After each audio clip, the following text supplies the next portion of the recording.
Angle between two lines.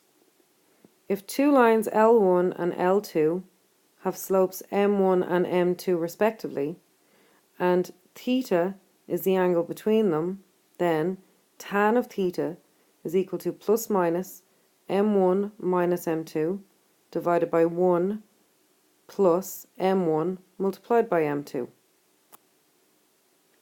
So this is L1 and this is L2 and this is the angle theta. In practice, the best approach is to find the acute angle theta by using tan theta equals the modulus, so these two lines mean modulus, which means we take the positive value, of M1 minus M2 divided by 1 plus M1 multiplied by M2. The obtuse angle is obtained by finding 180 degrees minus theta, because remember, a straight line adds up to 180 degrees. The formula has the variables theta, M1 and M2. In the question, we are usually given two of these variables, and we use the formula to find the third variable. Find the measure of the obtuse angle between the lines 3x minus 5y plus 2 is equal to 0 and x plus 4y plus 5 is equal to 0. So obtuse means greater than 90 degrees. So m stands for the slope, and the formula for the slope is minus a over b. So let theta be the acute angle between the lines. Let the slope of 3x minus 5y plus 2 equal to 0 be m1. Thus m1 is equal to minus 3 over minus 5, which is 3/5. So we use the minus a over b formula. So the minus comes from the formula. The a is 3 because it's stuck in front of the x. And the b is minus 5 because it's stuck in front of the y. Let the slope of x plus 4y plus 5 equal 0 be m2. Thus m2 is equal to minus a quarter. So again, we use our minus a over b formula for the slope. So we have the minus, and then a is 1, because x on its own is really 1x. And that's divided by b, which is 4. So we got minus a quarter. So m1 is 3/5 and m2 is minus a quarter. So tan theta is equal to the modulus of m1 minus m2 divided by 1 plus m1 multiplied by m2. So that's equal to the modulus of 3/5 minus a quarter divided by 1 plus 3/5 multiplied by minus a quarter, which is equal to the modulus of 3/5 plus a quarter divided by 1 minus 3 over 20,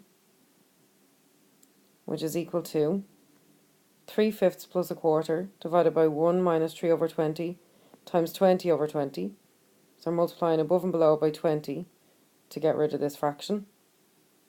And 20 divided by 20 is 1, so we're just multiplying by 1 really, so not changing the value, which is equal to 12 plus 5 over 20 minus 3, which gives us 17 over 17, which is 1.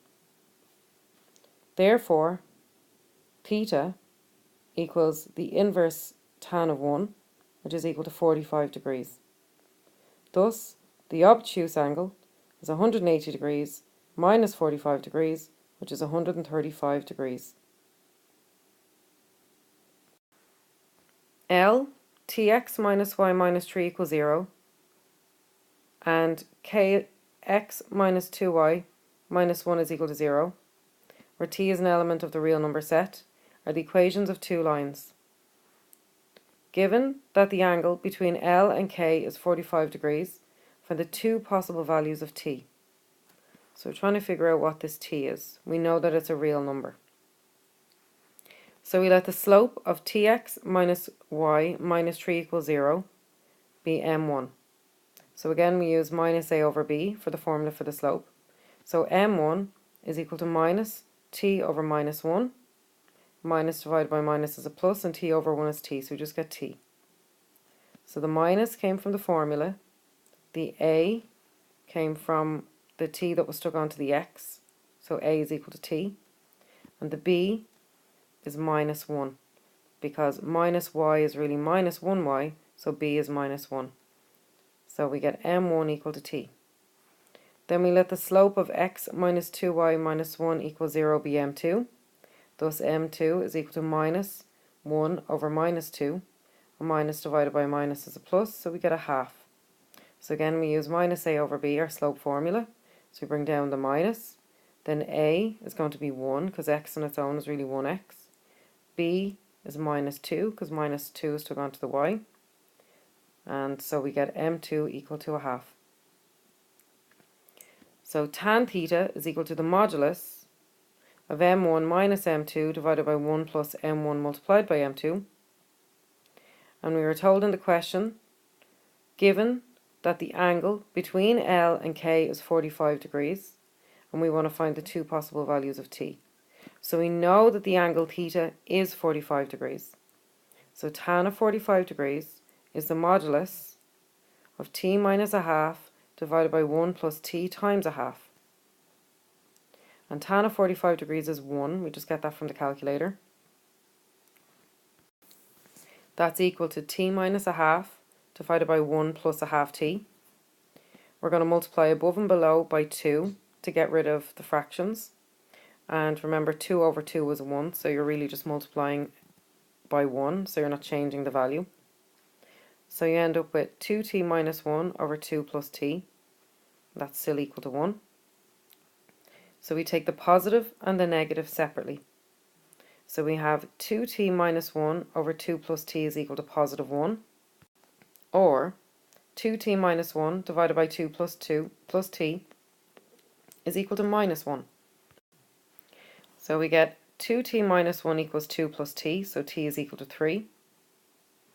So 3 is one of our values for t. And we get 2t minus 1 equals minus 2 minus t, which gives us 3t minus 1, and solving for t, we get minus a third. So minus a third is our other t value.